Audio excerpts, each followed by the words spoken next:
आपण पाहताय प्राध्यापक डॉक्टर मच्छिंद्र सत्य यांचे लोकसंवाद न्यूज. सत्य जे तुमच्या समोर. माननीय सर्वोच्च न्यायालयाच्या खंडपीठाने 1 ऑगस्ट 2024 रोजी दिलेल्या ऐतिहासिक निर्णयाद्वारे राज्यांना अनुसूचित जातींचे उपवर्गीकरण करण्याचा घटनात्मक अधिकार प्रदान केला आहे. या निर्णयामध्ये वास्तविक समानता, अंतर्गत मागासलेपणा आणि अपुरे प्रतिनिधित्व या निकषांना विशेष महत्त्व देण्यात आलंय. महाराष्ट्र राज्यातील अनुसूचित जाती सामाजिक, शैक्षणिक आणि आर्थिकदृष्ट्या एकसंघ नसून त्या विविध स्तरांमध्ये विभागलेल्या आहेत. प्रत्यक्षात काही प्रभावी जातींनी आरक्षणाचा मोठा लाभ घेतला असून मातंग आणि सत्सम जाती आजही विकासाच्या सर्व क्षेत्रात मागे राहिलेल्या आहेत. त्यामुळे आरक्षण उपवर्गीकरण ही काळाची गरज आहे. भारतामधील कर्नाटक, हरियाणा, तेलंगणा, आंध्र प्रदेश, केरळ, पंजाब आणि तामिळनाडू या राज्यांनी सर्वोच्च न्यायालयाच्या निर्णयानंतर उपवर्गीकरणाची अंमलबजावणी केली आहे. विशेषतः हरियाणा राज्याने वंचितता आणि अल्प प्रतिनिधित्व या निकषांवर आधारित 2 गटांची रचना केली. महाराष्ट्र शासनाकडून उपवर्गीकरण करताना लोकसंख्या किंवा जातवार महामंडळाचा आधार घेतला जात असल्याची माहिती समोर येत आहे.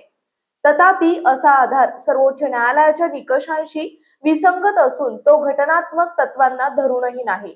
विकासाची संधी आणि लाभ खऱ्या अर्थाने वंचित घटकांपर्यंत पोहोचवणे हा आरक्षण उपवर्गीकरणाचा मुख्य उद्देश आहे. म्हणूनच सर्वोच्च न्यायालयाच्या निकालाचा आधार घेऊन महाराष्ट्र शासनाने अनुसूचित जाती प्रवर्गामध्ये त्वरित कायदा करावा आणि आरक्षण उपवर्गीकरण लागू करावे, अशा आशयाचे निवेदन अण्णाभाऊ साठे क्रांती आंदोलन, लसाकम, बीसेफ, लहुजी शक्ती सेना, दलित महासंघ, मास सामाजिक संघटना, सेवानिवृत्त अण्णाभाऊ साठे कर्मचारी संघटना आदी संघटनांनी जिल्हाधिकारी नांदेड यांच्या मार्फत मुख्यमंत्री महाराष्ट्र राज्य यांना दिले.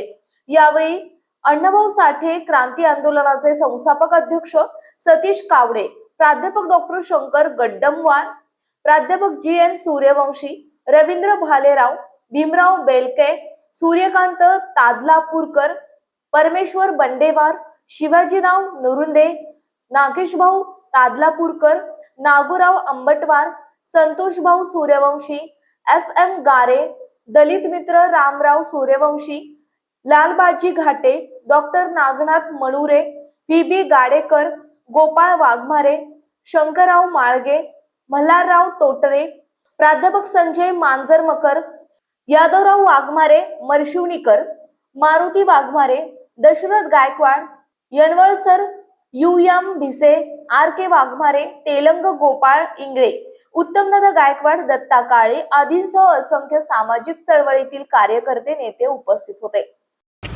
अनुसूचित जातीच्या आरक्षणाचा प्रश्न हा मातंग आणि तत्सम आहे.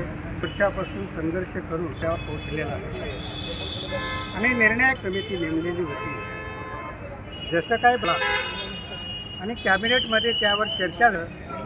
या बदर समितीवर सरकारमुळे हेतूच शुद्ध नाही असे काही लोक या बदर समितीच्या अहवालाला विरोधीशी उभे होते. जेव्हा सर्वोच्च न्यायालयाच्या या वर्गीकरण प्रचलित वाटप पद्धतीवर कायद्याच्या चौकटीवर समीक्षा करून 30 वर्षाच्या प्रदीर्घ कालावधीनंतर निर्देश आलेला आहे की जाती जमातीच्या आरक्षणाच्या लाभाच्या बाबतीत राज्यांनी समीक्षा करावी आणि इम्पिरियल डाटाच्या आधारे वर्गीकरण करावं.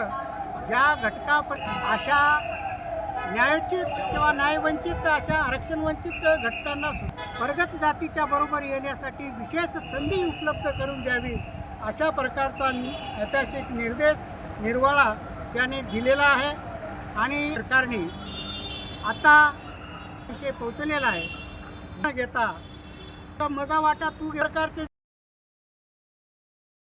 असं म्हणत असताना ज्यांनी आरक्षणामुळे फायदा झालेला नाही मग त्यांना उपवर्गीकरण झाल्यानंतर त्याची काय आवश्यकता आहे असं बोलण्यात अधिकारच नाही. म्हणून उपवर्गीकरण हे तळागाळातल्या वंचित असलेल्या जातींना न्याय देण्यात अशा पद्धतीचं एक घटनात्मक तरतूद बाबासाहेब आंबेडकरांनी केलेलं आहे. अजून एक महत्त्वाची अशी गोष्टीची चर्चा केली जाते की संविधानातील 341 कलमामध्ये बदल करण्याचा अधिकार कोणालाही नाही. ते मान्य करतो आम्ही, परंतु घटनेतील 341 या कलमामध्ये कसल्याही पद्धतीचा बदल न करता देखील इतर जातींना त्याचा कशा पद्धतीनं न्याय देता येईल, दुरुस्ती करायची, तो कोणतीही जात त्याच्या ज्या जाती आहेत स्वीकार सांगितलं असल्यामुळं आम्ही जिल्हाधिकाऱ्यांना पाहत रहा लोकसंवाद न्यूज. जय भारत, जय महाराष्ट्र.